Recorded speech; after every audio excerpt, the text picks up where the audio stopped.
Coming up next on Cablevision News, the Republican candidate for New York's 20th congressional race makes his pitch in Dutchess County today.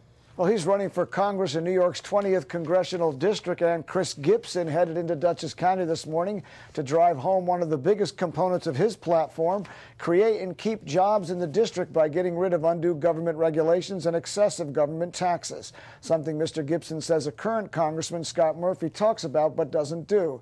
And he drove that point home today at Stanfordville Machine in the town of Stanfordville.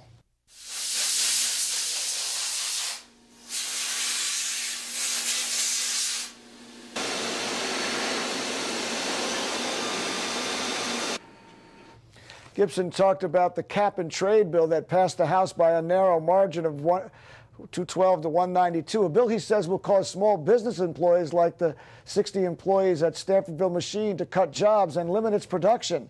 The bill limits the amount of emissions a company can produce, and if they exceed it, even to make ends meet, they will owe the government a hefty fine. Gibson says Congressman Scott Murphy voted for this bill in spite of small business owners throughout the 20th district pleading with him not to.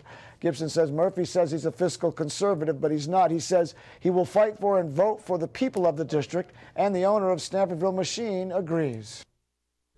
Because we want to make a difference for ordinary Americans, for our small business owners, really the engine of our economy. And I believe that we're off track. We're significantly off track right now. We have an underperforming economy. We have deficits and debts, and debt that's threatening to limit the choices and the freedoms of future generations. And so what our platform's about is getting the private sector economy going, and we believe we're going to do that by getting the impediments to growth out of the way. Chris Gibson is fighting for the small business owners against this cap-and-trade bill that's in Congress right now.